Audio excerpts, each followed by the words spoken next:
Miradas históricas, Semana de esa Historia 2021, del 1 al 5 de noviembre. Contaremos con 9 expositores con temas importantes para el desarrollo de nuestras carreras. Además de un conversatorio para los estudiantes de la Escuela de Historia de la Universidad Nacional. Quédate atento a nuestras redes sociales, Facebook y YouTube para más información. Te invita la Asociación de Estudiantes de Estudios Sociales e Historia. Seguidamente le doy el espacio a mi compañera Nazaret para que realice la presentación del expositor. Bueno, buenas tardes a todos y todas presentes en esta charla. Para mí es un gusto presentar al profesor José Aurelio Sandí, que es bachiller en Historia del año 2005, máster en Historia con énfasis en el Poder y Control Social en el año 2009, ambos títulos de la Universidad Nacional de Heredia, Costa Rica. También es doctor en Historia por la Escuela Normal Superior de Pisa en Italia en el 2017. Dentro de sus publicaciones se encuentran los siguientes libros: Estudios historiográficos Monseñor Thiel, 2011, compilado junto con el Fray Bernard Rojas. Estado de Iglesia Católica en Costa Rica de 1850 a 1920 en los procesos del control del espacio geográfico y la creación de un modelo costarricense en el año 2012.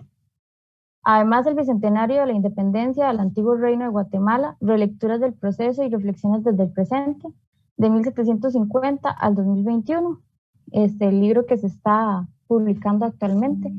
Además, ha publicado diversos artículos, entre ellos Costa Rica en la geopolítica de la Santa Sede, la representación papal en Centroamérica, entre 1908 y 1936, publicado en el 2016. Además, en conjunto con Ana María Schwer, publicó la Carta Pastoral Justo Salario, el intento de Monseñor Thiel por iniciar con la doctrina social de la Iglesia Católica en Costa Rica, en 1983, publicado en el 2018. Así como Anticlerical Laws en Costa Rica, de 1884, publicado en el 2018, y la romanización de los sacerdotes y los fieles de Costa Rica entre 1880 y 1939 en la revista Historia del Cristianismo en Italia, publicado en el presente año.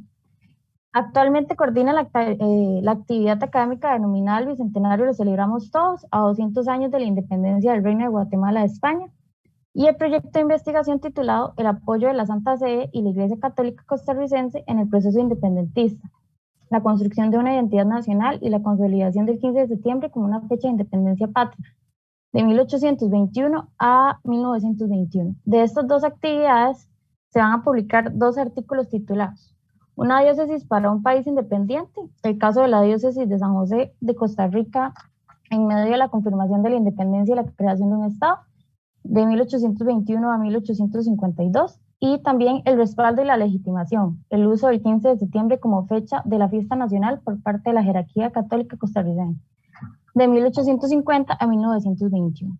Bueno, una vez presentado al profesor, le doy espacio para que empiece con su presentación. Bueno, muy buenas tardes a todas las personas que nos acompañan. Les agradezco mucho el tiempo que se tomen por escucharme y espero no marearlos. Les agradezco también a los que me hicieron la invitación a participar en esta actividad. En verdad se los agradezco. Voy a compartir pantalla para hacer menos aburrida la presentación. Agradezco si alguien me indica si ya se ve correctamente. Sí, profesor. Muchas gracias, muy amable. Bueno, me dijeron que tengo 1 hora, entonces voy a utilizarla. Espero durar un poquitito menos. En esta presentación preparé parte de las investigaciones que se han venido desarrollando o que he desarrollado en torno a la cuestión de la independencia y el vínculo con la Iglesia Católica. Pero también aprovecho para meter una cuña al respecto con lo que se ha hecho también desde la actividad del Bicentenario Lo Celebramos Todos, ¿verdad? Pues más que una mirada crítica, es más un resumen, una enumeración. Tal vez a la última lámina será un poco más crítica que el resto de cosas, ¿verdad? Pero eso es en síntesis lo que quiero.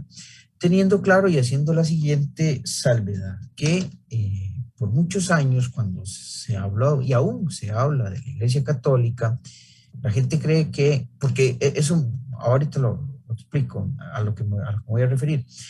Mucha gente ha argumentado que eso solamente es un olor a incienso y son un montón de viejas beatas, ¿verdad? Y viejillos beatos también leyendo brevarios y estampitas de la Virgencita de los Ángeles y demás. Eso ha pasado por dos motivos. Primero, por ignorancia, ¿verdad? Y segundo, porque hay gente que escribe historia de la iglesia solamente para pasar la brocha, creyendo que con eso va a salvar su alma. Y yo creo que si la escritura tiene razón, esos se irán conmigo también al infierno. Yo por otros motivos y ellos por aduladores, ¿verdad? Hay que dejar claro que cuando se habla de la Iglesia Católica no se habla de la jerarquía, no se habla solamente del Papa, los cardenales, arzobispos, obispos y curas, sino se habla en general del pueblo como tal, ¿verdad? Y aquí es donde entra el elemento político y el elemento de control, que es lo que a mí más me interesa. Yo no hago teología, tampoco trato de hacer apología de la Iglesia Católica, porque hasta más bien me han declarado non grato y hasta han hecho el propio para que yo no pueda volver a ir a los archivos y demás, ¿verdad? No sé cuál es el miedo que tienen, pero bueno, en fin. Aclarados estos puntos, voy a empezar con la primera parte de la exposición.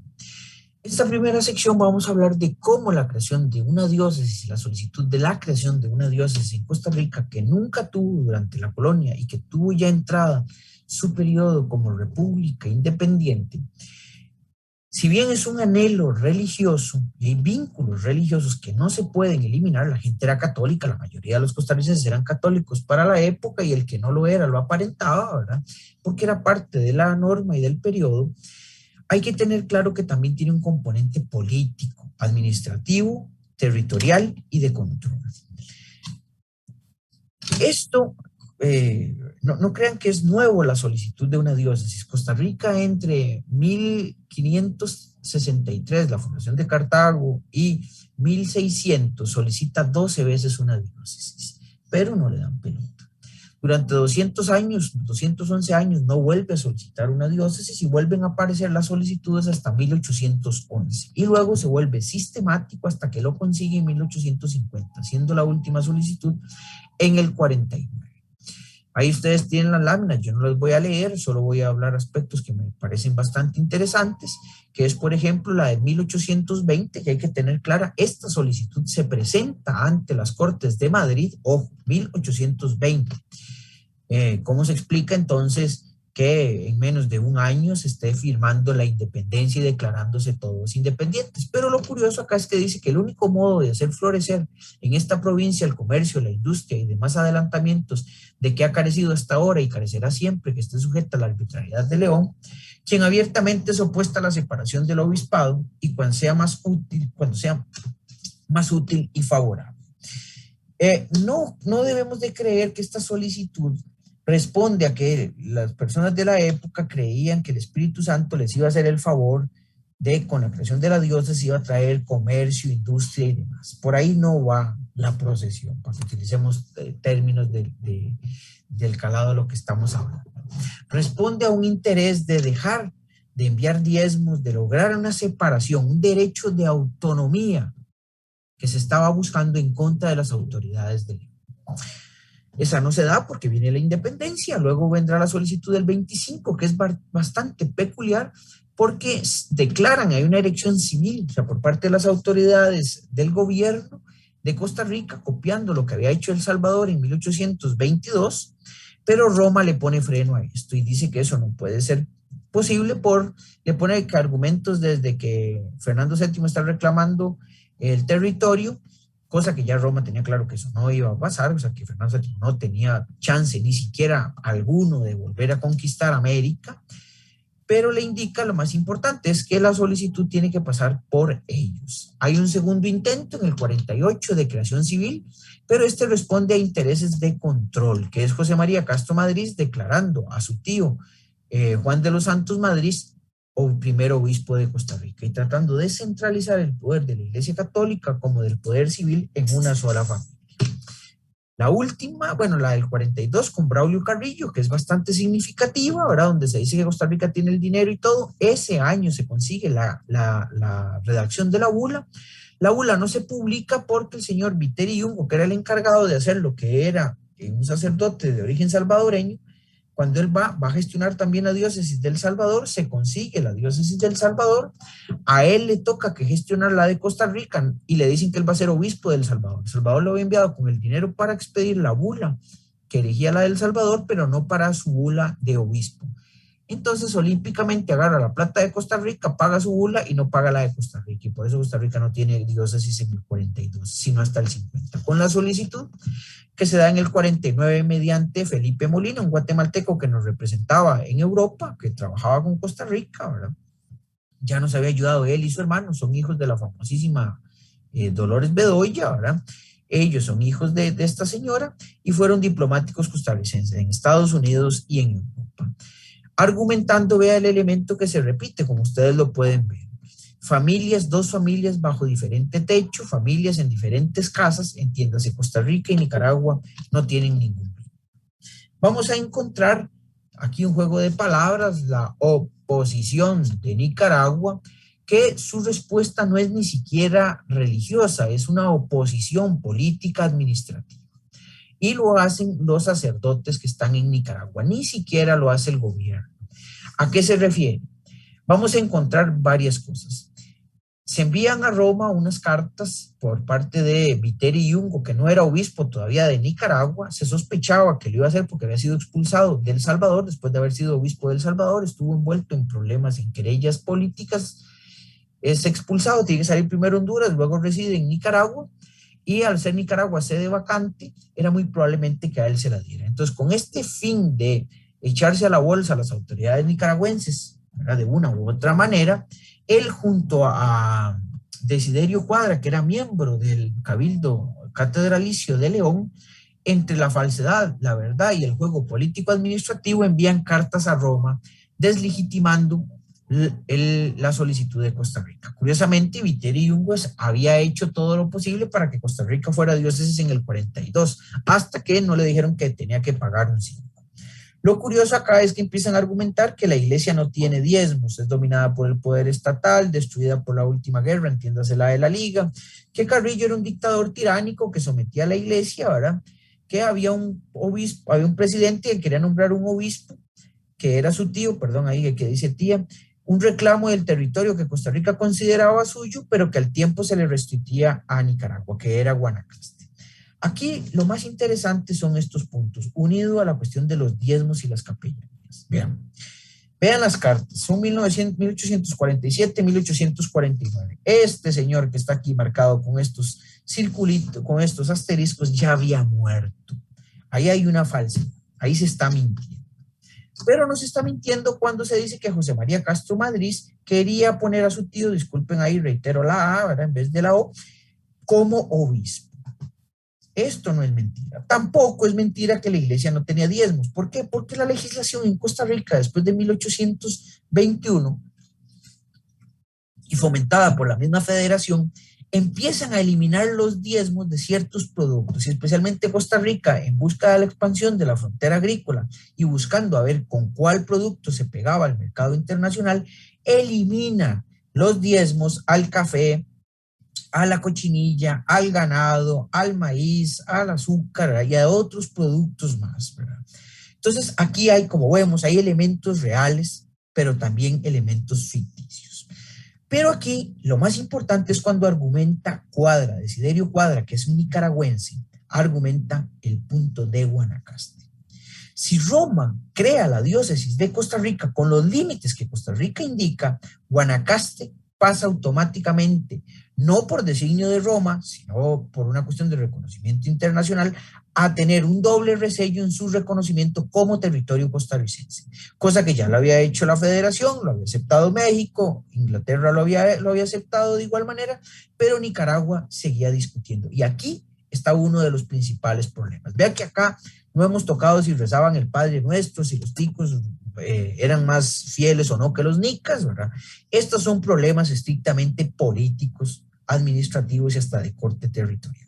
El elemento de los diezmos es importante porque si Costa Rica sigue dependiendo de Nicaragua, se sigue enviando el diezmo para allá, ¿verdad? Y el obispo y alguien, un miembro del cabildo se van a ver perjudicados si el dinero no llega. Ahora bien, Costa Rica en esta última solicitud en el 49, este es el señor Felipe Molines Bedoya, que llega a Roma con una gran cantidad de información civil, que uno diría, ¿para qué diantre lleva esta información si a la Roma lo que le puede interesar es saber si la gente sabe rezar, leer, si son más católicos o no, cuántos son? El cuadro que ustedes tienen a su derecha, si no me equivoco, van a ver que son pueblos de la cantidad de escuelas que hay en cada una de las ciudades, pueblos y villas de Costa Rica. A Roma, ¿qué le importan las escuelas?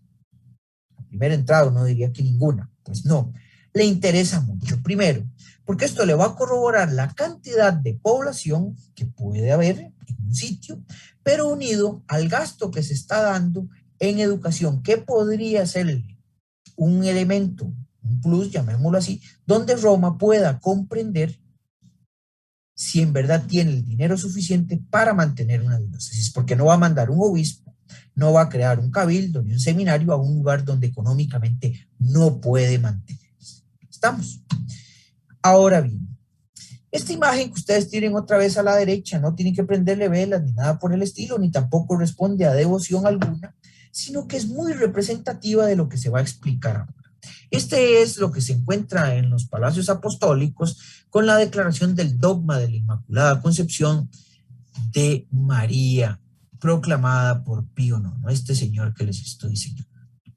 Esto es parte del proceso de romanización y de la lucha contra la visión y la propuesta liberal o de los libres pensadores, porque ahí entraban masones, protestantes, ahí se metía de todo, socialistas, ateos, ¿verdad? Modernistas. Por eso es esa representación, no tiene nada que ver de que ustedes le vayan a prender velas o que responda única y exclusivamente a un elemento o estrictamente un elemento religioso. Ahora bien, vamos a ver que Roma tiene ciertos intereses y entre esos intereses está el tener obispos regados, esparcidos por América Latina en las nuevas unidades políticas que se habían generado, ¿verdad? ¿Esto por qué? Porque a Roma le importa sobremanera dejar claro que el pacto colonial se rompió. Ese discursito que se había dicho por muchos años y se había repetido que la Santa Sede se había opuesto a la independencia no es cierto. Roma tiene una posición contra de los procesos que se estaban dando, la sublevación, entre el 1812 y 1817. Después de 1820, 1821 en particular, y después del 22, la Santa Sede tiene claro que no va a volver a ser lo que era antes. Y aquí ve una oportunidad para ella saltar, romper por completo el pacto colonial, entiéndase, el regio patronato indiano que la sometía a la autoridad civil de España, entiéndase el rey, y ahora empezar a negociar de tú a tú con cada una de las unidades políticas que se empezaron a generar. Muestra inequívoca son sus constantes carteos con Iturbide, con Tejeda, el representante de Nueva Granada, lo que se envía al Reino de Guatemala, y esto se puede decir porque he revisado los archivos de la Santa Sede donde usted se encuentra, y no decir como últimamente ha agarrado a alguien por ahí, andar diciendo Santa Sede para arriba y por abajo, y los archivos del Vaticano seguro o nunca he ido, o la vez que fue de paseo, nada más a ver porque no cita ni una sola fuente. Hay que entender que también Roma tiene un interés, ya no de ser una potencia militar, ya no son los tiempos de Julio II, pero sí una potencia en lo político y en lo moral. ¿En qué sentido? No una potencia de que diga si la gente tiene que ir para este lado o para el otro, sino para dirimir discusiones, meterse y dejar claro que si ya no tiene el poder político y administrativo que tenía antes y militar, sí puede tener una injerencia política y moral sobre los problemas. ¿Estamos? Entonces, hay que tener otro elemento claro, y aquí lo marcamos, el protestantismo.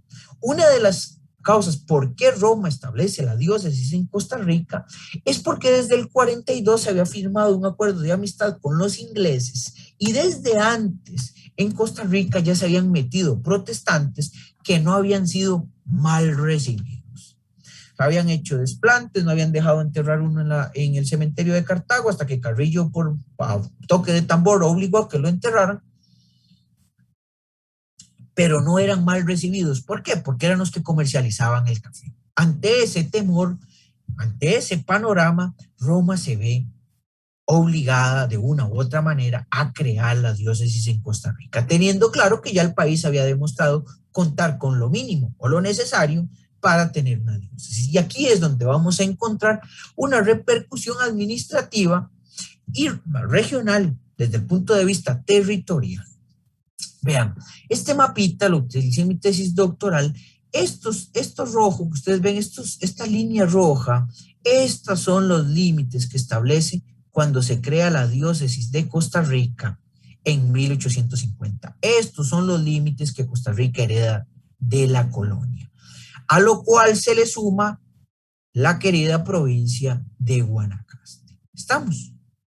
Esta es la extensión. ¿Cuál es el problema? Que esta señora, los gobernantes de este país están reclamando esta parte. Y de este otro lado, Colombia reclama esto como parte de Panamá. Tanto es así que Colombia reclamará en sí es toda esta parte. Disculpen, toda esta parte. No sé si logran ver el cursor, espero que sí. Reclama toda esta región. Todo esto lo reclama más esto que encontramos. Ahora bien, Costa Rica, que tiene el problema específico de límites más claro con Nicaragua, utiliza la bula para varias cosas.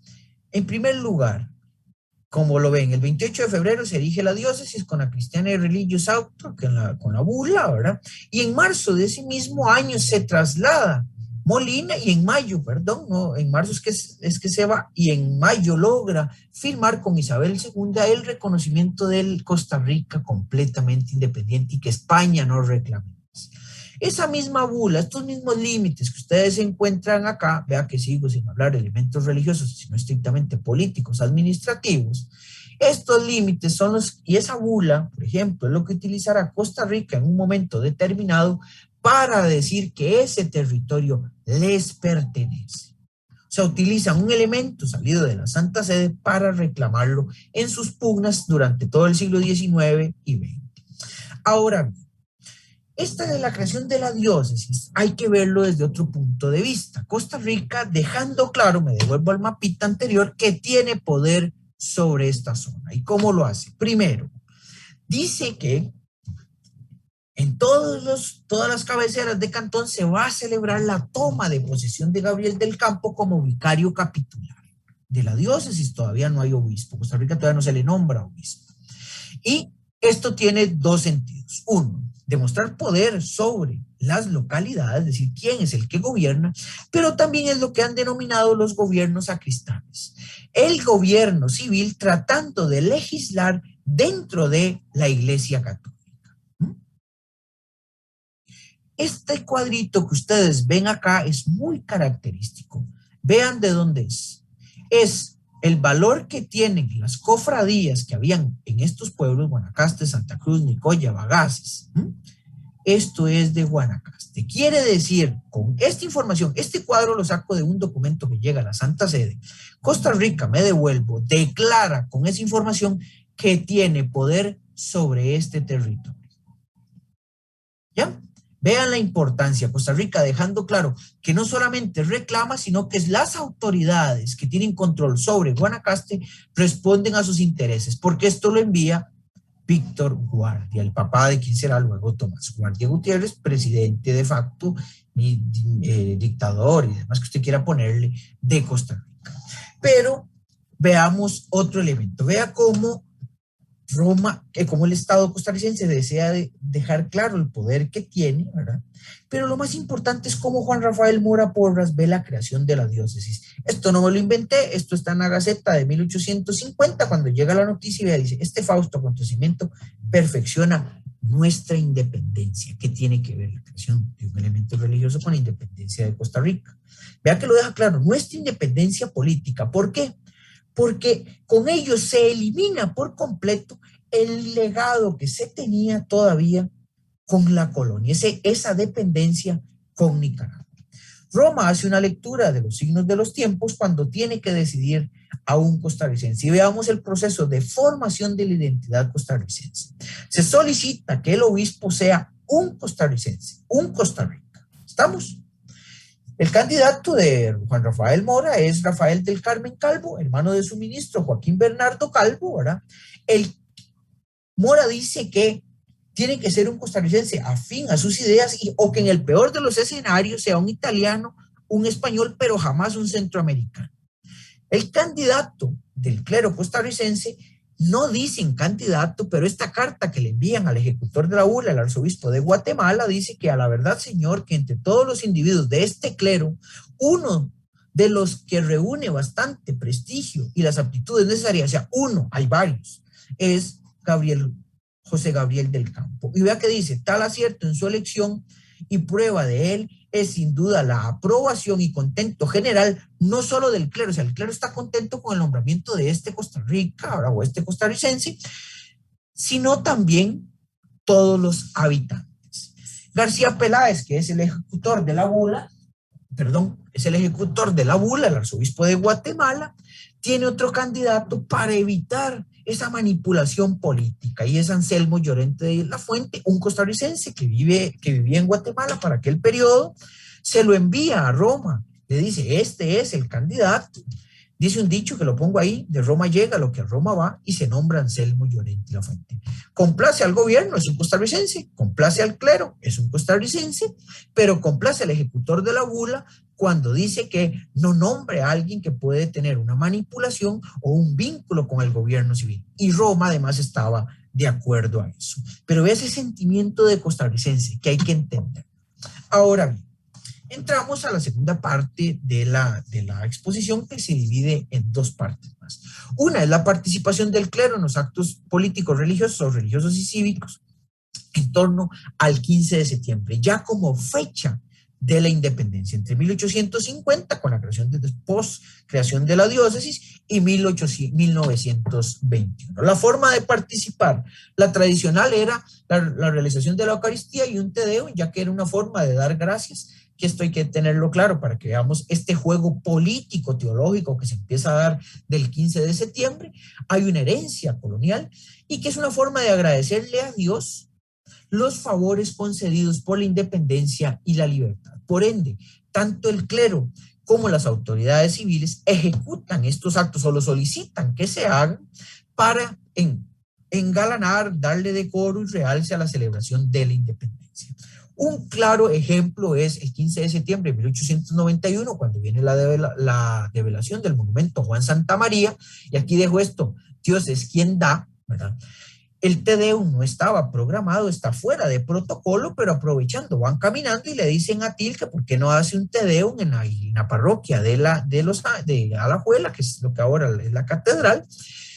Til no desaprovecha la oportunidad, no contradice al Estado, no contradice la historia oficial, llamémosla así, y dice que hoy celebra la patria dignamente a uno de sus hijos que con heroísmo sin igual ha contribuido de un modo brillante a preservar esta misma independencia. Til le sigue el juego al gobierno y colega, junta, une y mezcla el 56, la figura de Juan Santamaría, con la independencia, porque se está celebrando el 15 de septiembre. Pero dejando claro que todo esto se debe a la divina providencia que permite la división de las naciones para estimular a los hombres y demás, pero que también ha sido el que ha permitido la independencia. Esto hay que entenderlo bajo esta visión. No perder de cuenta y dejar ese discursito que yo no sé por qué siguen repitiendo, ¿verdad? De que el 84 separó a la iglesia del Estado y que de ahí en adelante vino un proceso de secularización en Costa Rica que separó la sociedad de la iglesia y demás hasta que apareció Monseñor Sanabria. Eso no es cierto. Seguir repitiendo esas cosas es lo que luego nos permite andar repitiendo las tonteras o las malas comprensiones que se han hecho con lo que pasó en las elecciones pasadas y que me temo va a suceder en esta. Espero en la Virgencita de los Ángeles y en Dios que no suceda, ¿verdad? Saben que es un sarcasmo lo que estoy diciendo, pero es muy probable que otra vez vinculemos el elemento religioso con el político. Y esto hay que tenerlo claro para ver por qué es que sucede. Porque no ha existido una secularización. La secularización como nos la venden, eso nunca pasó. Eso lo voy a dejar picando para ver si luego alguien pregunta. Durante la celebración del centenario en 1920 es muy simpático cómo la iglesia se junta y lo hace de varias maneras. Alrededor del 15 de septiembre se generan misas, se prestan los templos y demás, ¿verdad? El 14 en Heredia, perdón, el 13 de septiembre en Heredia, a las 4 de la mañana hubo repiques, a las 5 una diana con la banda, a las 7 comenzó la Eucaristía, que estaba Monseñor Castro, al cual se invita al teósofo, ¿verdad? Y gran liberal Julio Acosta, van 3,000 almas. Se invita también al Monseñor Bernaus, que era obispo apostólico, era el vicario, perdón, apostólico de Brufel en Nicaragua. Participa la banda, se hace una procesión con el Santísimo por las principales calles de Heredia y tocan la banda, obviamente de Heredia, Cartago, Alajuela, San José. Y dice que el parrandón, porque no solamente era de rezar, ¿verdad? Por eso hay que también entender las fiestas religiosas como unas fiestas de carácter civil, no solamente de carácter religioso. Dice que el parrandón no terminó hasta pasadas las 12 de la noche, ¿verdad? Que finalizaron los actos religiosos. Pero no crean que la gente, hasta las 10 de la noche, no crean que la gente, todo el mundo estaba rezando. Había guaro, comida, fiestas, un que otro lancecillo, ¿verdad? Más de una otra que parejilla, aprovechando la oscuridad de la parte de atrás de la Inmaculada en Heredia, que ustedes deben de conocer también, ¿verdad? Eso también sucedía en torno a esta fiesta que era civil y religiosa. Pero la iglesia jerárquica, ¿verdad? No quiere dejar, vea dónde hay participación de todos, está la jerarquía, está el pueblo, está el clero, ¿verdad? El bajo clero, pero vea cómo lo hacen desde y reclamando un espacio para ellos. La celebración del centenario se hace la consagración de la arquidiócesis al corazón de Jesús. Castro dice que lo va a hacer en noviembre para no interferir con el 15 de septiembre, para no meterlo, ¿verdad? Y tampoco para generar suspicacias con, aunque no era un tema de mayor discusión, pero no lo hace en octubre, sino lo hace en noviembre, para evitar cualquier vínculo con Cartago. Y dice que hay que tener claro que esto lo hace porque la religión católica es la que se ha profesado por los siglos anteriores y será la que se profesará para siempre. Y que solo a través de actos religiosos, una dedicación al corazón de Jesús, es que el principal problema o llaga del capitalismo, de la sociedad moderna, de aquella época, que era el egoísmo, se eliminara. Porque solo un amor tan grande, tan bondadoso como la del corazón de Jesús puede eliminar eso. Aquí ya ahí tenemos un discurso teológico, pero vea que hay un elemento político, porque luego en la misma carta pastoral que envía, dice lo siguiente: han transcurrido 100 años desde que nuestros padres fundaron la nacionalidad costarricense. Por ello deberá de celebrarse con gran fuerza dicho acontecimiento, el cual por doquier ha arrancado gritos de júbilo e inspiración por todos los ámbitos. Y deja claro uno de los últimos puntos, es que la independencia fue no la emancipación de Dios, sino la emancipación del rey. O sea, no se pierde el vínculo con Dios, se perdió con el rey y nos convertimos en república, pero el vínculo con Dios no se elimina.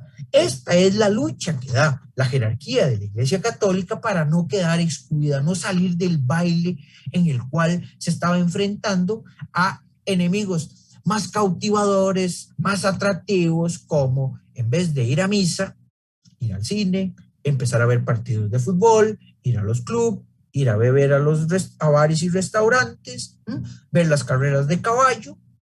Pero entiendan, si es esos 3,000 heredianos que dicen que fueron, que lo encontramos en esta descripción acá, ¿ustedes creen que esos 3,000 heredianos que fueron en septiembre, ¿usted cree que alguno de ellos no fue el domingo siguiente a ver al glorioso Cruz por Heredia?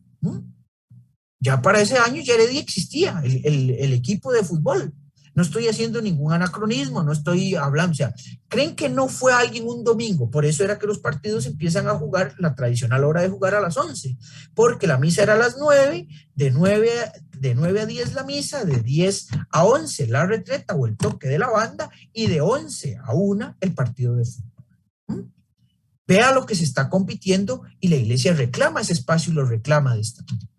Vamos a encontrar que la Santa Sede también participa de ello e indica, estas citas son, ¿verdad? Vea la forma como llaman a Costa Rica, y esto es música para los oídos, que esto lo escuchan los liberales, ¿verdad? De la época, y se sienten todos orgullosos cuando ven que al simpático y progresista pueblo costarricense los votos más ardientes de felicidad en el día solemne del aniversario. Esto lo dice el 14 de septiembre de 1910 este señor, el primer delegado apostólico, con carácter no solamente religioso, sino también diplomático en Centroamérica, Monseñor Giovanni Caballero. Por su parte, Marenco, en el centenario, dice que Ha transcurrido un siglo desde el día aquel en que, después de las incertidumbres tan naturales en los principios de la vida de una nación que nace a la independencia, Costa Rica se caracterizó por transitar un camino de un progresismo constante, de un desarrollo. Pero ojo, no elimina el elemento, la existencia y la función de Dios, porque dice Dios,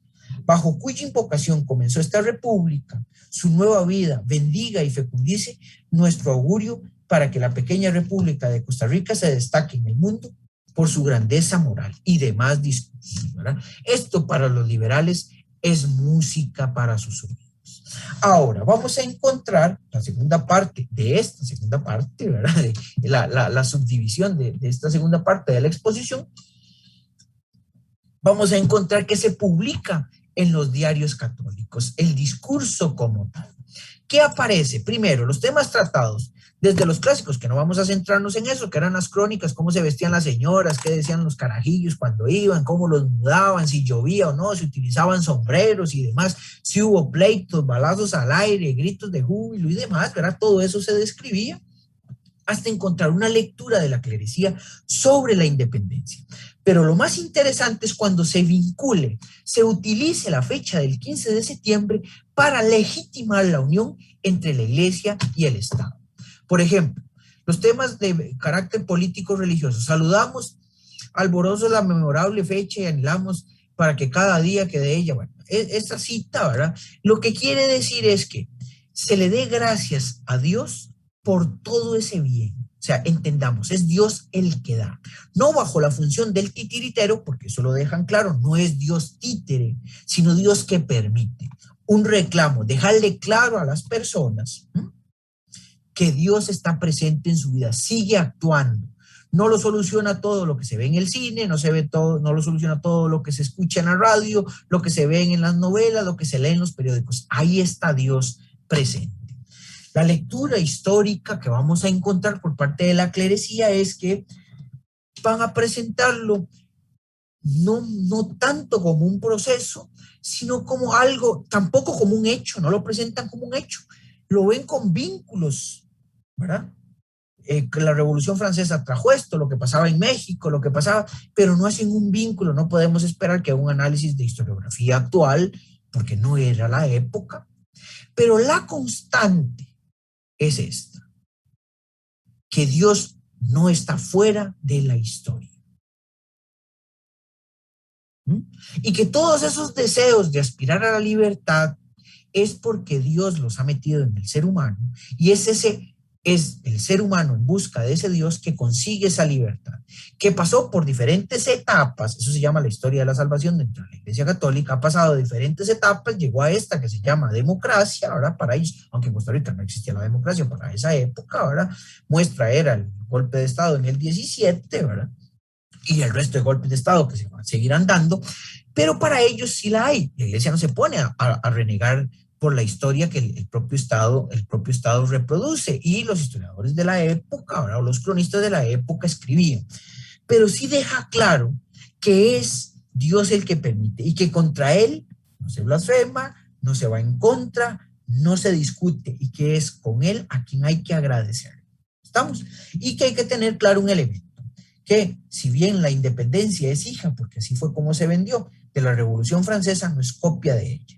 Porque la independencia lo primero que hizo fue jurar y dar gracias a Dios por la independencia. Vean este vínculo que no terminan de hacer.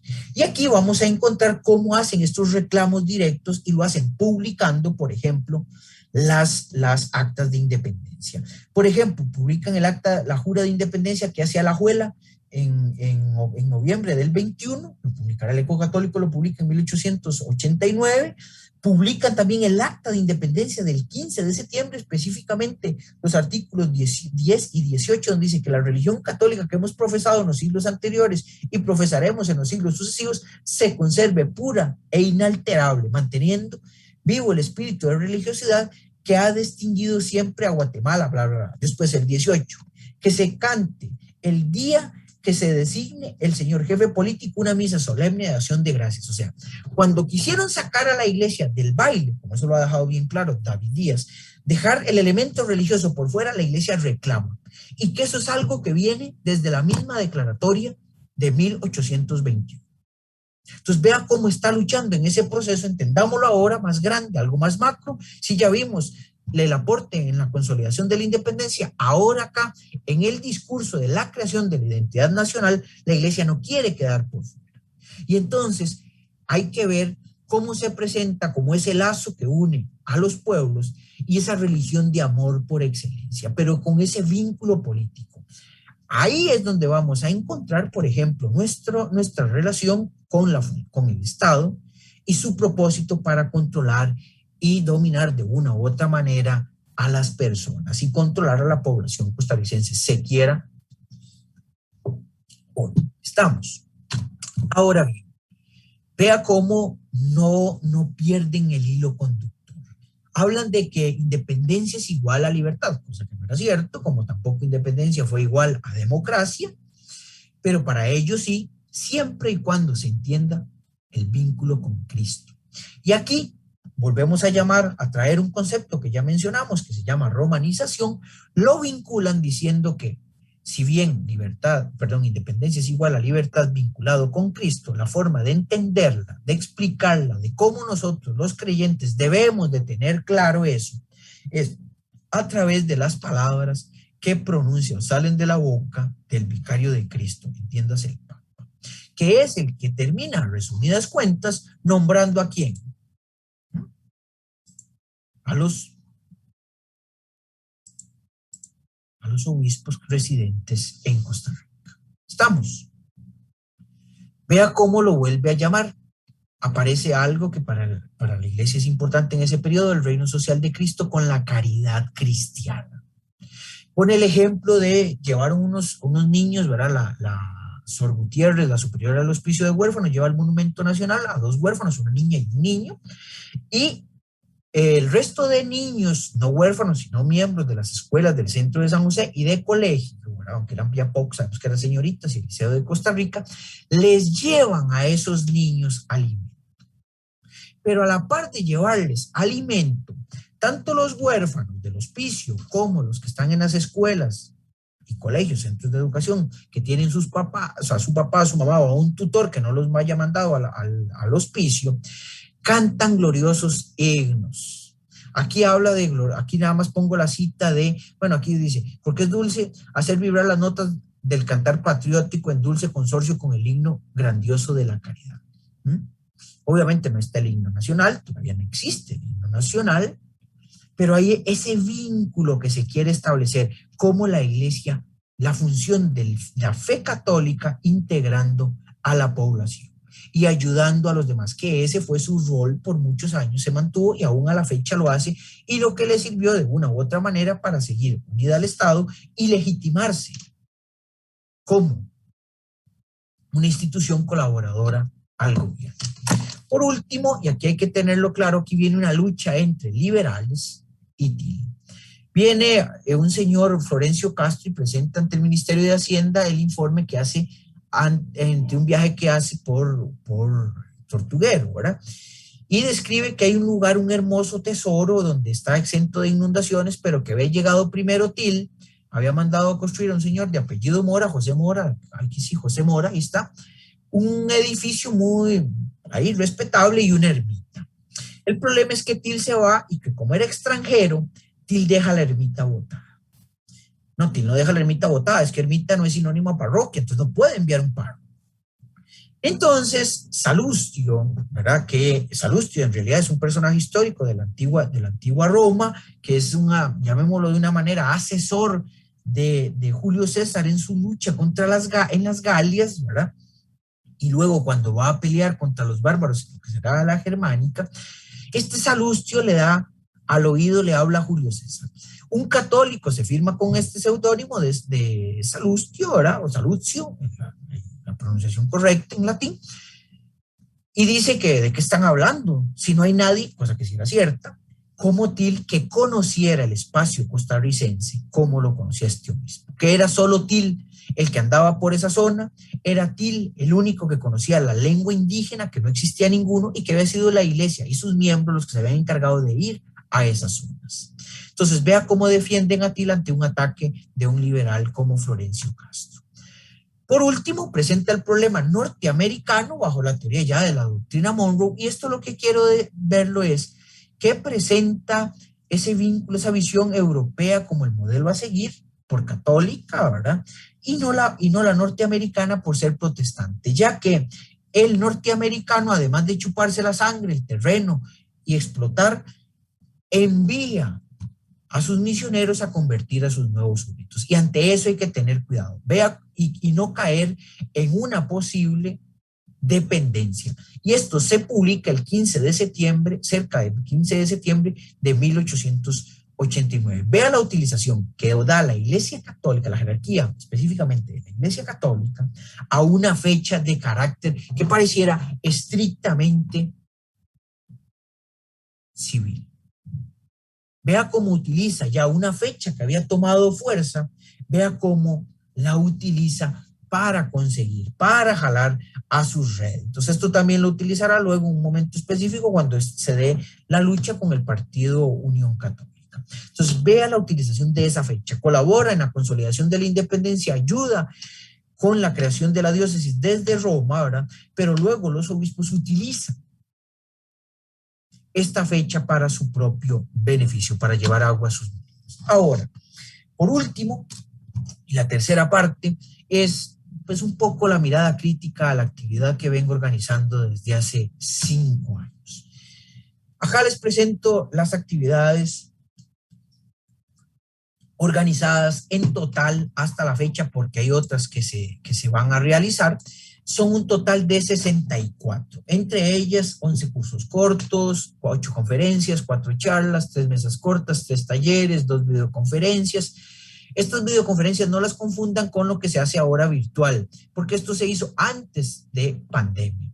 La coorganización de un congreso internacional sobre el tema de la independencia, 2 clases inaugurales, un curso optativo que se ha impartido en 2 ocasiones, periódico, artículos de periódico o blog de revistas, en páginas, que se han hecho 2 entregas de una sola en periódicos específicos y una en blog con 8 entregas, y que se están preparando 2 entregas más. 2 libros editados, uno con la EUNA y otro con una coedición con la editorial de la UCR, sede Pacífico, y la UCA, la Universidad Centroamericana de El Salvador, que por lo que me dijeron saldrá, digamos que el próximo año, que dijeron que para diciembre ya estaba.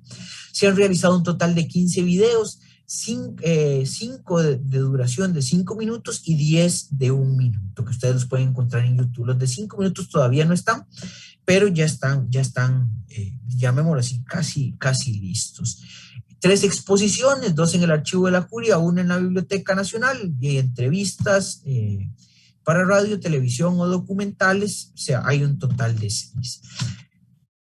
¿Quiénes han hecho esto? Esto que está acá no lo ha hecho José Aurelio Sandí. He sido organizador de unos y he ejecutado otras, pero aquí vamos a encontrar que se han invitado a investigadores de España, México y Guatemala, 3 de México, 1 y 1 de Guatemala y El Salvador, de España y Guatemala, 3 de El Salvador, 1 de Nicaragua, 3 investigadores de Costa Rica, 1 de Colombia, 1 de Chile y Argentina. Se ha tratado de integrar la mayoría de lo posible de Iberoamérica, y las organizaciones con las que se ha trabajado o instituciones están la biblioteca, el archivo, el ministerio, el SIAC, la Escuela de Estudios Generales y la sede y la editorial del Pacífico, todas estas de la UCR, el IDELA, las vicerrectorías de Extensión e Investigación y la Rectoría y Comunicación de la UNA, el MEP en general, pero también regionales de Limón, San Carlos, Desamparados, Cartago, Heredia y la zona sur-sur. Hemos hecho vínculos con el Colipro, ANDE, la UICIL, la EUCA, la EUNA, la Universidad de Panamá, la Academia de Historia de Costa Rica y el Tribunal Supremo de Elecciones para la realización de diferentes actividades desde el 2017 que se viene haciendo. Esto que creo que para mí es lo más importante es el involucramiento de los estudiantes. Cuando yo redacté las cosas, yo no ponía asistentes porque yo sé mi forma de trabajar. Estas 10 personas que aparecen acá son masoquistas en cierta medida, porque trabajar conmigo no es una cosa relativamente sencilla y literalmente es como dicen, dormir con un trompo en una bolsa, ¿verdad? pero se atrevieron y aquí están los resultados. Por ejemplo, Estefano y Fernando Ordóñez, que fueron con ellos dos que inicié, junto con Ilner, que se quedó en el camino por cuestiones personales, tienen a su haber una exposición, una ponencia en Congreso Internacional, un artículo científico y la publicación en la revista de Historia de documentos del periodo de análisis. Por su parte, Susana, Mariana, Raquel, Yendri, Carol, Gustavo y Janina han trabajado en la realización de videos, unos en la publicación de ensayos, esto con sello editorial de la UNA, artículos para blog, no pata ahí, perdón, se me fue esa R, la T por la R, y por último Irner, que nos acompañó en la exposición. Por último, los grandes fallos, que la mayoría son de mi responsabilidad, que no lo logré hacer, otros porque se me escapaban de mis manos, ¿verdad? Por ejemplo, no logré que las autoridades de la universidad dejaran de ver la celebración del Bicentenario como algo de la independencia, llamémoslo así, aunque no me gusta utilizar la palabra celebración, que se quedara solo al 2021. ¿Por qué? Porque no fue así. Ahora usted ve todo el mundo organizando el Bicentenario, las mujeres no sé qué, no sé cuánto, y lo que terminan hablando es de 1950 para acá, o el Bicentenario, pugnas, artesanos no sé qué, y la misma historia, de 1920, 1950, y el Bicentenario es simplemente para hacer algo que tenga alusión al año como tal. Y júrelo que el 31 de diciembre se acabará por completo 31 de diciembre de este año, cualquier cuestión que tenga que ver con la independencia, creyendo que todo quedó resumido este año y repitiendo. Por su parte, hubo un problema seriosísimo con los docentes de estudios sociales a la hora de organizar actividades, pero específicamente los del Valle Central. Los de las zonas a donde íbamos teníamos cupo lleno. Las veces que se fue a Limón, que fuimos hasta la frontera, que fue a Aarón Arguedas, ¿verdad? Por ejemplo, cuando llevamos a profesores a la frontera norte, extranjeros, el cupo estaba lleno. Con el Valle Central no logré hacer el clic, no pude simplemente, no sé qué había que hacerles. Se puso en horario lectivo para que les dieran permiso, se les daba permiso, no llegaban. Argumentaron que era que los directores no les daban permiso, entonces se corrió y se hizo después de las 5 de la tarde. Lo mismo fue como se dice acá, se le dio serenata a una yegua o a la pared, nadie hizo caso, no llegaba, ni aun cuando se daban los cafetines, ¿verdad? No lo logré, simplemente no fui capaz, se envían las invitaciones a los asesores, muchos profesores me escribieron, a mí nunca me llegó, entonces yo le dije, deme su correo y yo se lo envío, no sé qué más tenía que hacer para hacerlo. Luego, otro que es completa y enteramente mi responsabilidad es que no logré hacer tampoco ese clic, son mis grandes errores en este trabajo, ¿verdad? Cuando se dio el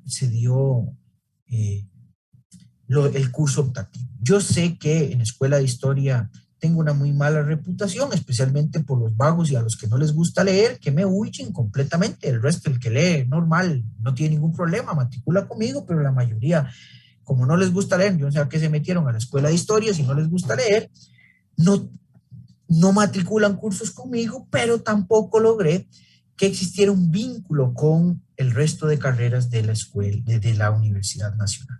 Obviamente yo no iba a pagar una hora de perifoneo, menos en tiempos de pandemia, diciéndole a la gente que matriculara conmigo. Pero gente que matriculó los asustó y entonces será mi entera responsabilidad la forma en cómo se planeó el curso, la cantidad de lecturas, los trabajos que se hacían, y creo que estos han sido los elementos que no pude desarrollar, que no di clic, ¿verdad? Y reconozco hago una mea culpa en este sentido. Sí, me pavoneo en este vínculo con estos 10 estudiantes, dejando claro que lo que ellos hicieron, lo bien que ellos hicieron es por culpa de ellos. Lo malo que tengan, lo que ellos elaboraron es mi culpa porque yo era el asesor, yo era el que jalaba el mecate, ¿verdad? Pero creo que la mayoría de cosas que hicieron, bueno, tienen sello editorial, está bien elaborado, pero bueno, de lo bueno también hay cosas malas que se deben de mejorar y yo no soy perfecto y eso lo tengo claro. Así que esto es todo, muchas gracias, y en esta maratónica exposición de 50 minutos espero que todo lo que yo creí decir haya quedado claro. Muchas gracias y dejo el espacio abierto para preguntas que ojalá que sean más que decirme nada más que muchas gracias, hasta luego y buena tarde. Damos el espacio para alguna persona acá en Zoom que tenga alguna consulta o duda que la puedan ir formulando. Por mientras, vamos a leer unos comentarios que nos hicieron en la transmisión de Facebook, los cuales dicen así. Me parece interesante que la actual coyuntura del Bicentenario, la polémica haya girado en torno sobre la fecha en la cual debe conmemorarse la independencia, o exaltar algunas figuras como Pablo Alvarado. La Asociación 29 de Octubre en Cartago ha sido uno de los principales entes de la sociedad cartaginesa que se ha movilizado en torno al rescate de la fecha del 29 de octubre de 1821 y por ende privilegiando a los actores cartagineses en el proceso. ¿Respondo a eso? Si usted gusta comentarlo, profesor. Sí, vean. Hay una cuestión específica. Ustedes vieron que apareció el historiador del Bicentenario, ¿verdad?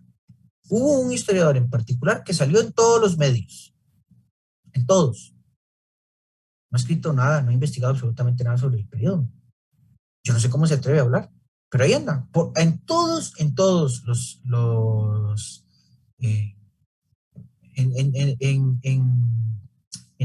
prensa escrita, televisiva y radio, el historiador del Bicentenario fue uno en particular. No ha consultado jamás Guatemala, no ha ido a Nicaragua, no conoce El Salvador, el de Indias muchísimo menos, y habló. Si usted le sigue la pista, su historia es lineal. Aún la historia sigue siendo el relato de unos viejos que hicieron esto, esto y esto. Punto, no más. Si usted hace una historia crítica, y esto lo he puesto de ejemplo porque hasta me costó una regañada, me viene a entrevistar una periodista, la cual me asombraba su ignorancia, no solamente en el tema de independencia, porque no era su obligación, sino en general. Se vuelve y me dice, es que lo que usted me dijo no me sirve porque usted me va a obligar a que yo edite la entrevista. Mientras que fulano me dice nombres, fechas, lugares y el hecho en particular y ya está la nota hecha, mientras que usted me va a demandar un doble trabajo. Le digo, mamita, simple, bórrela, no la saque, a mí no me precisa. Luego, ¿quién dice que Costa Rica se independizó el 29 de octubre? ¿Qué es la gana de los cartagos de estar defendiendo eso? Si la independencia no fue un día, fue un proceso. Eso es lo que estudia la historia actual. Porque, o sea, la independencia de Costa Rica. Ahora si yo no digo bienvenidas damas y caballeros, o jóvenes, niños, perros, gatos, y que tengo que incluir a todo, a mí me hace mucha gracia porque estos viejillos que andan en esto tienen ese discurso de inclusión. Pero están de necios hablando del 29 de octubre, suave. ¿Cuál Costa Rica se independizó el 29 de octubre? Ahí se les desbarata en 1000 pedazos sus discursos políticamente correctos de integración. Primero, Guanacaste no era parte de Costa Rica, y que yo sepa, los guanacastecos los obligaron a celebrar el 15 de septiembre, ¿cierto o no? Bueno, ahora ha pasado al 13. ¿Alguno de ustedes sabe cuándo cuándo juró independencia el partido de Nicoya? Los heredianos, ¿cuál fue su posición que tomaron? ¿Por qué diantres? Y entonces el acta de independencia del 29 de octubre es la nacional, ¿para qué diantres se le pide a los cabildos de Heredia, Ujarrás, Escazú, Alajuela, San José, que juren su independencia? Luego, ¿qué le pasó a los negros, a los indígenas, a las mujeres? Otra vez, entiendan, es una cuestión simple. Es lo que hablaba un día con Rafa Ledesma, que decía Rafa, que me decía Aurelio, esa es la vuelta del neopositivismo. La fecha por sí sola explica todo. Y una cita textual, punto, se acabó. Entonces, la independencia de Costa Rica la hicieron 11 viejos que, muchachos, les voy a hacer un asalto a mano armada, los voy a obligar a todos los que estén acá, por favor, ¿verdad? Les voy a abrir los micrófonos a todos y todos me tienen que decir de manera así, pero expedita, el nombre de quienes firmaron el acta de independencia del 29 de octubre. Yo hago eso y me quedo hablando solo. Se van. Ni yo mismo me lo sé. Otra vez, la historia lineal, contando la historia de los mismos viejos, de toda la vida, de creyendo que un personaje, 5 viejillos en particular, llevaron adelante todo un proceso que ni empezó en 1821 ni terminó en 1821. Que mínimo hay que irse, a 1770 y mínimo hay que irse hasta 1850. Ahí, ¿cuál fecha? Pero claro, recuerden que tenemos egos, que nos encaprichamos con cosas. Ahí hay un problema seriosísimo. Me encantaría ver los trabajos y que se sustenten. Demos chance en 2023. En el 2023 se van a ver las caras porque no puede ser posible que todos los trabajos se hayan publicado en el 21, cosa que yo estaba en contra, en el 22, pero para allá, para el 23. Sí. A ver, ¿quién realmente fue al archivo? Los invito, muchachos, si ustedes tienen a bien, dentro de 2 años nos reunimos, me mandan un correo ahí y hablamos a ver si ese que tanto habló publicó algo que no sea más de lo mismo. Fuentes nuevas, argumentos nuevos. ¿Entienden? Se robó el show.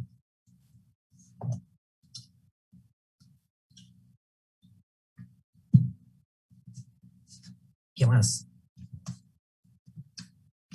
No sé si alguien de acá tiene alguna duda, si no tengo otras preguntas que me hicieron llegar por vía Facebook.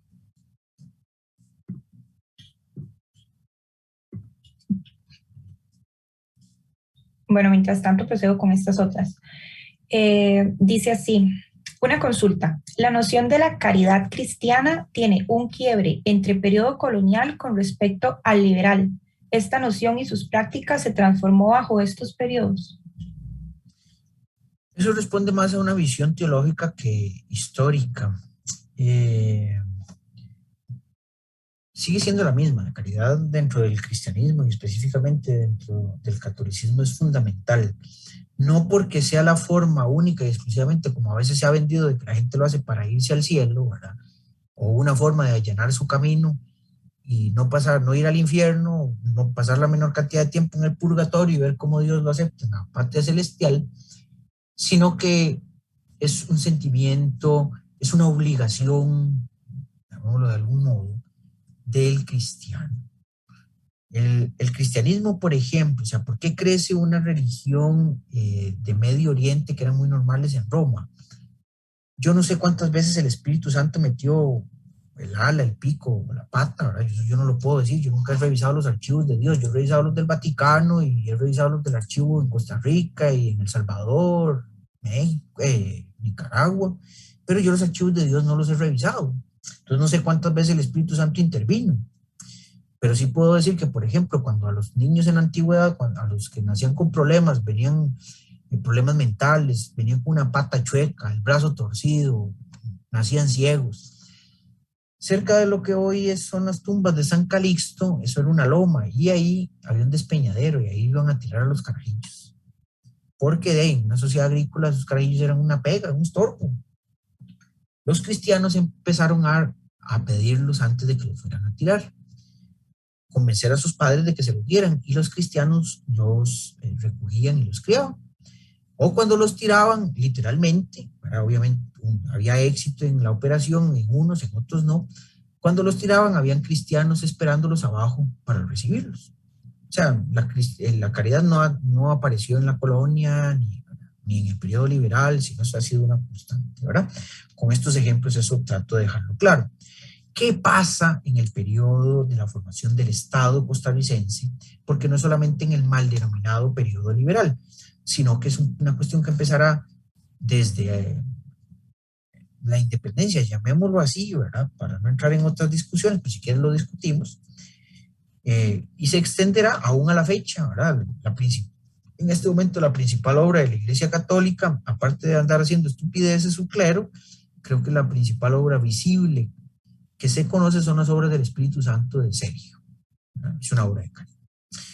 En el proceso de formación del Estado, el Estado costarricense no tiene la plata suficiente, no tiene los medios suficientes para tener médicos, para tener quien atienda a huérfanos y demás, y entonces ¿a quién vuelve? A su principal aliado, la Iglesia.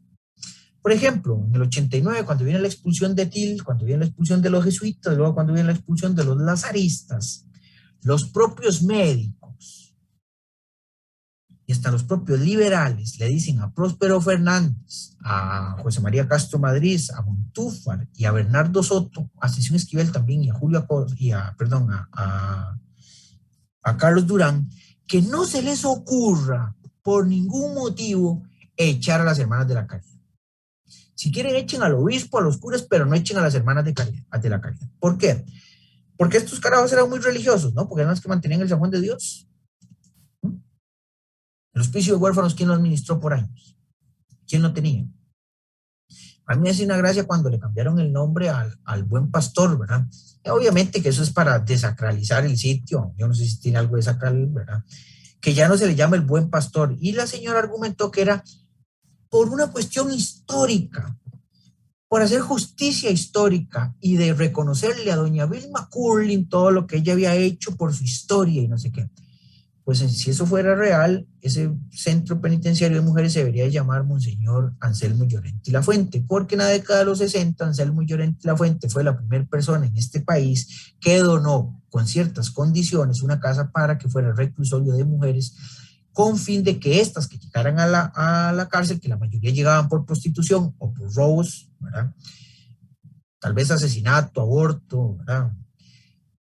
Aprendieran un oficio. Y la iglesia hace eso, esa es su función. Y es una forma de defenderse, y lo ha hecho todavía hasta la actualidad, defenderse de los que la han querido sacar del baile. Y ese siempre ha sido y siempre será su escudo para demostrar su participación en la sociedad costarricense y en general, ¿verdad? A veces lo hace muy mal, a veces lo hace muy bien, ¿verdad? Pero es una de las formas de participación constante. Por ejemplo, yo vivo a 100 metros de la parte de atrás de la Iglesia Católica de Acerrí, y los martes hay un bochinchero en la mañana porque los martes se reparte el diario que da la iglesia. Y en Acerrí, que yo sepa, otro lugar que dé como dan acá, creo que solo ¿verdad? A no ser si el IMAS ya me dice que en Acerrí va a entregar bonos, pero religiosamente los martes ahí se está entregando. Y eso ha sido su participación constante. Ya les digo, el ejemplo más claro de la actualidad es el caso de Sergio, ¿verdad? Y ese montón, esa catizumba de chiquillos que les da, que evita que por lo menos cuando estén ahí se mueran de hambre. Con todo lo que eso genera, ¿verdad?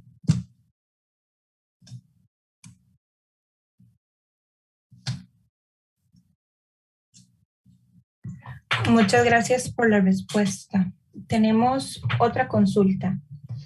Teniendo en cuenta el importante papel de la Iglesia en los procesos de post-independencia, en el periodo que usted nombra, 1850 a 1930, ¿qué pasó o cómo afectaron, las leyes anticlericales promovidas por el Estado liberal en la injerencia de la Iglesia Católica en el Estado costarricense? Vean, ya eso yo lo he escrito y no sé si se los han explicado o alguna vez se han dignado a leerme o están en contra de lo que yo propongo. No hubo leyes anticlericales. Yo por eso cuando utilizo en mis trabajos pongo entre comillas leyes anticlericales. ¿Por qué? Porque en Costa Rica lo que se dio fue una repetición de lo que se hacía en el resto de países. Por ejemplo, expulsar a Til y a los jesuitas, expulsar al obispo y a los jesuitas era lo clásico, ¿verdad? Echarlos a patadas. Lo curioso es que a Til lo regresan 2 años después y Til le dice a las personas que vayan a votar por Bernardo Soto, y si Bernardo Soto gana las elecciones sin apelación, él regresa. Dato curioso, era solo Bernardo Soto el candidato, el otro candidato es un desconocido, nadie votó por él. Entonces, ¿para qué diantres le ponen a Til esa condición que le diga a la gente? Los jesuitas, si no vuelven a entrar a Costa Rica, entrarán no como, o sea, no vuelven a organizarse como comunidad, atienden ahora, creo que es la de Granadilla, en Lourdes de Montes de Oca, creo que es donde están ahora, y creo que solo son 2 o 3 los que hay, y creo que 2 más que están enfermos, entonces los mandaron aquí a descansar, creo que esa es la comunidad de jesuitas que hay. El resto de leyes ya existían, o se volvieron más flexibles con las leyes del 84. Por ejemplo, Carrillo establece que absolutamente todas las procesiones se tenga que pedirle permiso al Estado. Carrillo. Entiéndase, Semana Santa. Si alguien tiene una duda, revisen por qué la curia está pidiendo permiso para una procesión del Domingo de Ramos en la década de los 50.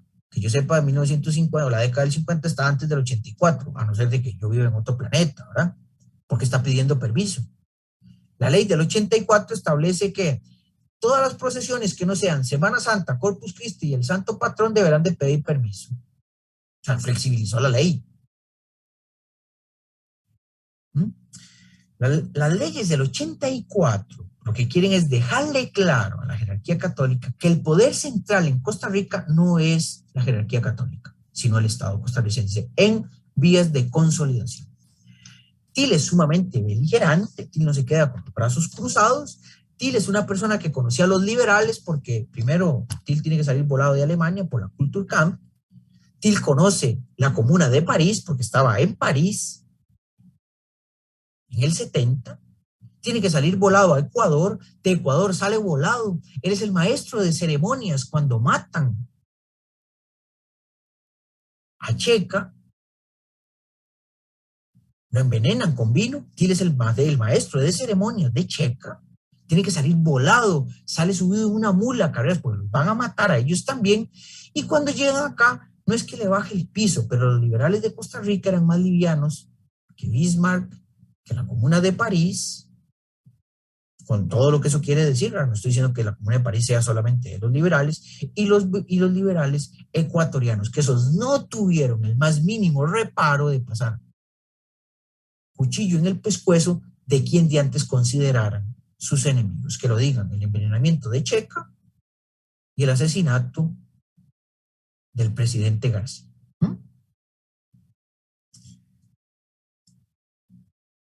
El Estado le pone un freno a la iglesia, pero más que un freno es decir, nosotros somos los que mandamos.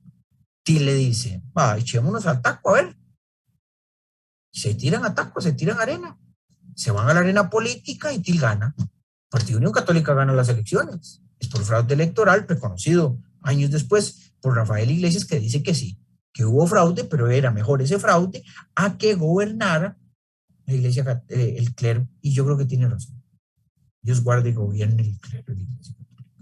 Dios guarde, o sea, ustedes supieran cómo tienen la curia en este momento, o la inoperancia de la conferencia episcopal, o sea. Bueno. Luego, Til utiliza los periódicos, un elemento de la modernidad, y es un éxito. ¿Que tuvo problemas? Sí, pero se le convirtió en un éxito.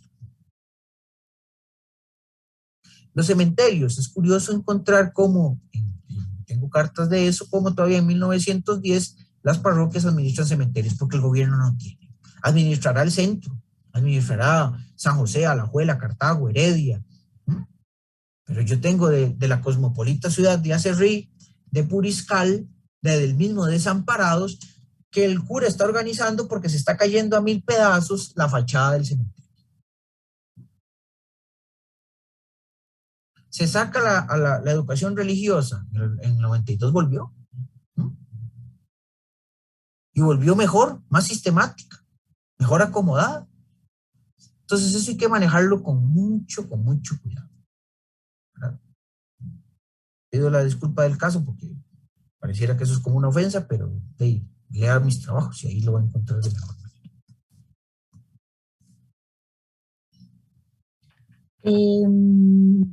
Voy a realizar otra consulta Y va muy ligado con lo que usted exponía, de hecho, esta consulta es particularmente mía, con lo que usted exponía de los resultados de todo este proyecto que usted estuvo involucrado. El proyecto de la actividad académica. La actividad académica como tal y las subactividades que usted presentó en el cuadro. Y va de la mano con esto porque la imagen de Costa Rica pacífica, que no solo se ha proyectado ante nosotros nacionalmente, sino también en el extranjero, se ha ligado con esa historia que le ha llegado al pueblo, que se ha transmitido por medio de los discursos oficiales, de los profesores en escuelas y colegios. La consulta era qué acciones se han realizado, se pueden realizar desde la academia para romper con esta visión tradicional. Sin embargo, usted en lo que presentó ahora nos dio como parte de ese esfuerzo que hizo la academia y que no se logró. Entonces, aparte de lo que usted expuso como carencias, ¿qué otros aspectos o qué se puede realizar para ir cambiando este discurso y que le llegue al pueblo, no tanto que se quede en la academia como en este momento? Por ejemplo, o sea, nosotros, la mayoría de los que están acá son estudiantes, los que han participado en los cursos cortos son estudiantes. Entonces, ¿cómo llevar ese discurso fuera de la academia? Vean, punto número 1, que el estudiante de la Universidad Nacional, así como el estudiante de la Universidad de Costa Rica, en la carrera de Estudios Sociales y de Historia, valoren lo que tienen. Yo puedo estar en contra, estoy diciendo nombres, ¿verdad? No tengo nada en particular. Yo puedo estar, y voy a citar a gente que es más cercana para que después no levante suspicacias. Yo puedo estar en contra de lo que diga David Díaz, Ronnie, Denis Arias, pasémonos ya de acera, lo que diga Patricia Alvarenga, Margarita Silva, Carlos Hernández, Armando Torres. Por ejemplo, por decir nombres. Pero una cosa es que yo diga que lo que ellos hacen no tiene sentido. Todos son grandes historiadores. ¿Mm? Y yo me topo estudiantes que no sé qué es lo que quieren. Empezando por ahí. A que fueron a las universidades a pasear, ¿ah? A que se les regale el título. Creyendo con que aprenderse fechas, nombres y lugares son unos teóricos, ¿verdad? O estarme recetando que hay que leer a Bourdieu, a Bakunin y a Foucault, porque eso es lo único que hacen, ¿verdad? No conocen la historia del país y una mentadera de teóricos que, papito, usted no ha leído porque lo que está diciendo es una soberana estupidez, ¿verdad? O sea, no se valora lo que se tiene. Y entonces el profesor se les vuelve un enemigo. Y se los digo porque los he escuchado. Es que los de la UCR son unos cabronzazos por esto, los de la UNA porque aquello, porque arriba, porque abajo. Porque no se pone a pensar en algún problema. O sea, no creo que todo sea única y exclusivamente de los profesores. Y esto lo digo por lo siguiente. Cuando uno va a las capacitaciones, cuando fuimos y tratamos de darle la vuelta al país, hay gente que solicita, había algo generalizado. Todo el mundo pedía presentaciones. Yo le decía, no les voy a dar presentaciones. ¿Por qué no me piden los documentos que acabo de citar? Nadie me mandaba el correo. O sea, no leían. ¿Cómo de antes vamos a cambiar que el niño que se está formando en la escuela y en el colegio tenga otra lógica de historia si el profesor que le está dando clases le encanta lo que escribe Santillana, Norma o no sé quién diantres más en una historia lineal, sin discusión, blanquita? Ahí hay un problema seriosísimo. Y cuando va a la U, va de paseo, va a quejarse. Yo les reconozco, y se lo dije, muy probablemente yo soy muy aburrido a dar las clases, pero a la fecha yo no me encuentro nadie que lea y que discuta. Son los mismos 2, 3, 4, a lo sumo 6. Casi nunca son 6 los que discuten. Y otra cuestión que también es cierta. Los planes de estudio de las universidades privadas son pésimos, son malísimos. No puede ser posible que haya universidades en este país que gradúen gente de bachillerato en estudios sociales, y se lo sostengo en la cara al que sea, y hayan llevado solo un curso de América Latina. ¿Cómo diantres esa persona va a explicar la Revolución Cubana o el impacto que tuvo la encomienda, o la Guerra Fría, o la consolidación de los estados, si solamente ha llevado un curso y ya la mayoría de gente que es bachiller está dando clases?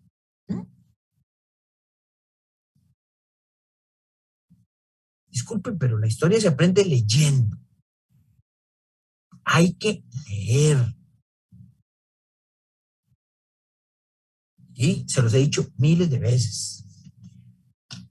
Al que se queja de la cantidad de lectura, dentro de 10 años lo reto, nos vemos. A ver cuántos libros ha comprado después de que se graduó.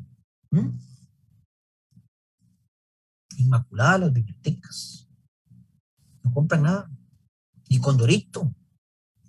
Ni Condorito. Repito, y lo dije, vea que lo dije, no lo estoy haciendo por esta pregunta. Fui incapaz. O sea, yo reconozco mis errores y tengo que ver cómo diantres los corrijo.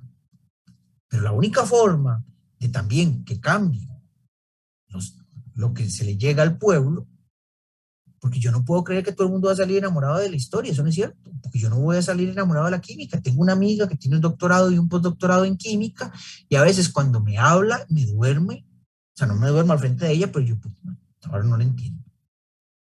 Yo tampoco puedo creer que la población mundial salga adicta a la historia. Repito, yo puedo ser aburrido dando clases, pero tengo argumentos, fundamentos, investigo. Yo he escuchado a estudiantes quejarse de Patricia Alvarenga, por Dios.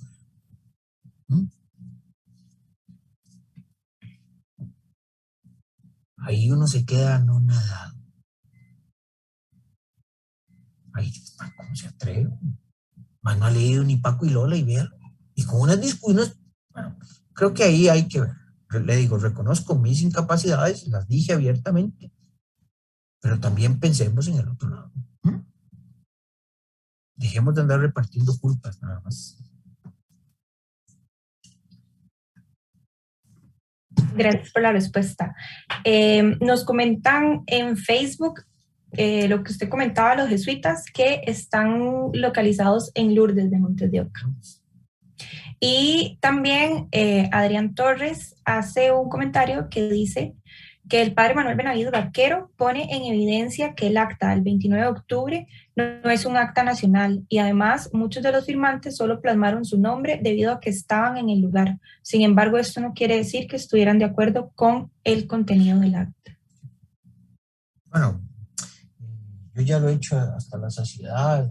¿Cómo se llama? Ya Manuel, yo ya ni lo cito porque pareciera que me paga por citarlo, pero sí, Manuel, pero no solamente Manuel Benavides, ya han existido otros trabajos que eso lo han dejado claro. Manuel le ha dado más fuerza en el último año, especialmente con el último libro que publicó.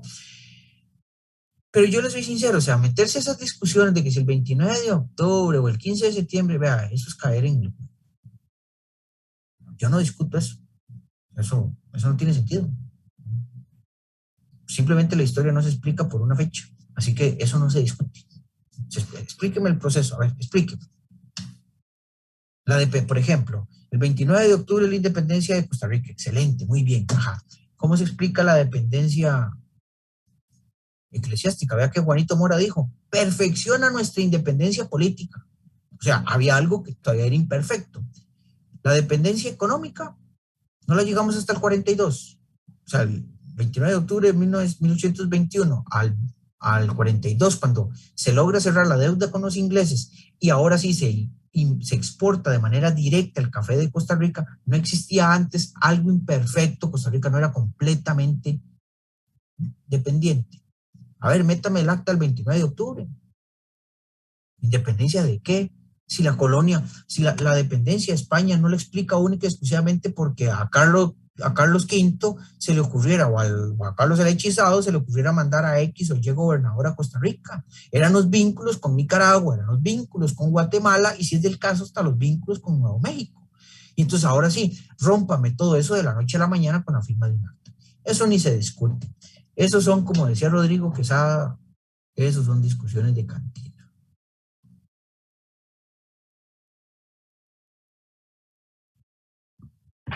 Gracias por la aclaración.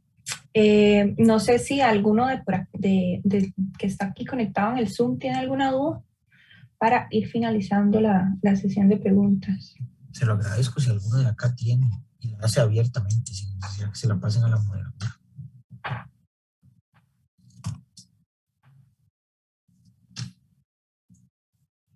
Sin miedo, creo que a nadie que tengo aquí le pongo notas, así que tranquilos. Bueno, a mí sí, pero ya la hice. Yo no me salto el clavo, usted sabe. Tenemos una última consulta, igual que me la mandan por acá, y dice, ¿existe alguna relación o injerencia de la Iglesia Católica con la campaña nacional en el esfuerzo político por seguir esta construcción del costarricense? Un día de estos escuché una exposición sobre la campaña, sobre la Iglesia Católica en la campaña. Puta, qué cosa más mal hecha, por Dios.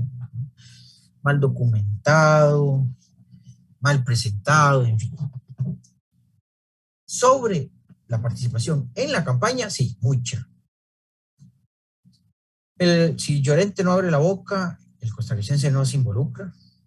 No solamente no porque fuera Llorente el que abrió la boca, sino porque lo que utiliza será muy fuerte el discurso, porque el sentimiento de costarricense no existía como nosotros podemos creerlo, porque qué gana es, o sea, no creo que solo un tonto se le ocurre ir a la guerra a otro lugar y morir, porque el problema de la guerra es que lo pueden matar a uno, ¿verdad? Usted puede resultar victorioso, ¿verdad? Pero la principal probabilidad de que usted regrese o en la memoria de los que vienen a contar que lo mataron, o con una pata reventada o un brazo menos, y en una sociedad agrícola será un problema seriosísimo, ¿verdad? Bueno, luego, la jerarquía católica, no hablemos de Iglesia Católica, la jerarquía de la Iglesia Católica no tiene memoria histórica. ¿Estamos? No lo tiene. O sea, como los políticos dicen puras estupideces, y así lo digo abiertamente, cuando hablan de historia, la jerarquía católica también. Creo que los obispos que tuvieron conciencia histórica en Costa Rica se llamaban Bernardo Augusto Til, Monseñor Sanabria, un poco Nacho Trejos, Coto, y pare de contar. Ni siquiera Troyo, que era profesor de historia, porque Troyo contaba todo lo que todo el mundo, lo que sus alumnos dicen era que Troyo, el 15 de septiembre de 1821, Costa Rica Guatemala se independizó y no sé qué. El 29 de octubre se firma no sé qué, porque el 28 de septiembre de 1821 llegaron las actas de los nublados del día. Y el 2 de enero de 1822 se firma no sé qué, ¿verdad? Ese tipo de historia. Eso no es tener conciencia histórica. Eso es ser usted un Wikipedia que le responde qué pasó el 29 de febrero de 1800, ¿qué le importa? Eso no es conciencia histórica. ¿Estamos? Ahora bien, la Iglesia no discute, la jerarquía de la Iglesia Católica no discute con el Estado. Si en verdad es una gesta heroica, o si esto, o si lo otro, está más preocupada en no romper relaciones con ella y evitar conflicto. Y entonces le va a secundar. Vea, no está dentro del protocolo, van pasando por la iglesia de Alajuela y le dicen a ti, ¿por qué no hacemos un Te Deum? Muy probablemente ya eso estaba cocinado, porque un Te Deum no se saca de la noche a la mañana, pero le dicen a la gente, vamos, va, Til hace el Te Deum, y lo sabroso de Til, aunque era una persona muy inteligente, es que logra hacer ese vínculo. Independencia, campaña nacional, pero aparte, meta a Dios en el medio. Tenemos un héroe que nos mantiene la libertad, pero es ese héroe que nos mantiene la libertad, pasó lo que pasó, porque Dios lo permitió. Ahí está Dios actuando en la historia. No como titiritero. En eso sí la iglesia fue clara. No es Dios titiritero. Se debe de actuar para que las cosas sucedan. O sea, Juancho tuvo que volarle fuego al mismo. Profesor, ¿qué es que está en discusión si Juancho existió o no? Til no pone en discusión si Juancho existió. ¿Entienden?